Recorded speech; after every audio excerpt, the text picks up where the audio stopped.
Hello teacher, my name is Maria Daniela Salguero Gomez and today I'm going to talk about classes of verbs and their subcategorization restrictions. What kinds of verbs do we have? In the first case, we have intransitive verbs.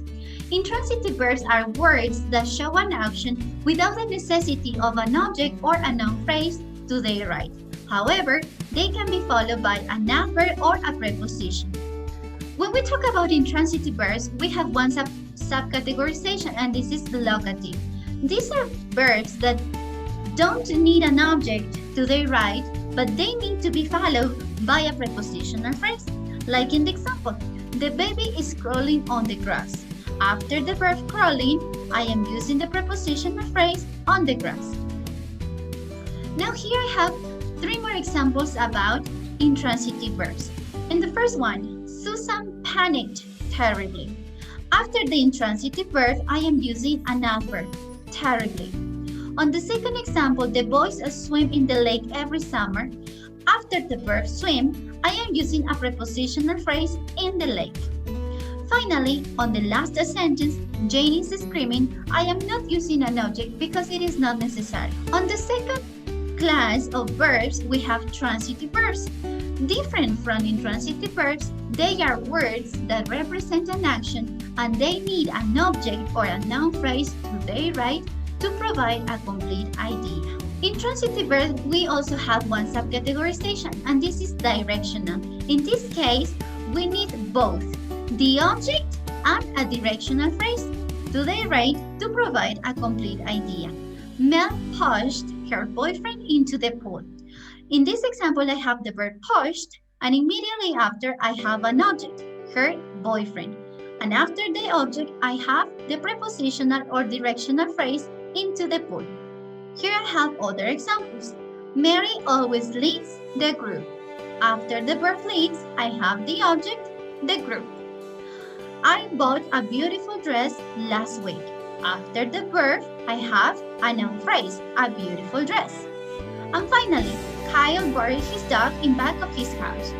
After the verb, I have the object, his dog, and after that, I have a directional phrase, in back of his house. The next category are the transitive verb. In this case, after the verb, we need to use both a direct object and an indirect object to the right of the verb. However, the position of these objects is really important. First, we need to use the indirect object, and after the indirect object, we need to use the direct object. Like in the examples I have here.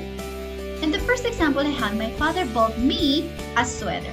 After the verb, I have the indirect object, me, and after that, I have the direct object, a new sweater. On the second example, I told my boss a lie. After the verb told, I am using the indirect object, my boss. And after that, I am using the direct object, a lie. Similar, on the last example I have, the teacher taught us grammar. After the verb taught, I have the indirect object, us, and then I have the direct object, grammar. Then I have copula verbs.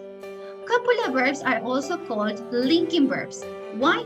Because they join the subject of the sentence with the complement of the sentence. Different from other verbs, they do not represent an action. They describe the state of being, and they can be followed by an adjective, a noun, or a prepositional phrase. The most important copula verb is the verb to be and all of the forms that it can take. Here I have three examples. In the first case, I have Chris is handsome. In this case, I am using an adjective. On the second example, I have Chris is an amazing actor.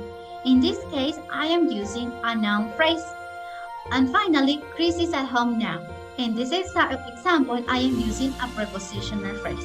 And as you can see in my three examples, I am using the verb to be to join the subject Chris with the complement of the sentence. Finally, I have the linking verbs. And as I said before, linking verbs and copula verbs are basically the same because they join the subject of the sentence with its complement. They do not express an action. Therefore, they are followed by an adjective phrase, not by an object. Let's look at some examples I have here. The cake smells really good. Here I have an adjective phrase. After the verb, the linking verb, smells. Then I have children grow fast. Once again, I am using an adjective after the verb. And finally, that dress looks nice on you. Once again, I am using an adjective phrase next to the verb.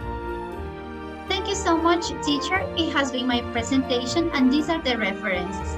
Thanks for your attention and I hope you enjoy it. Bye.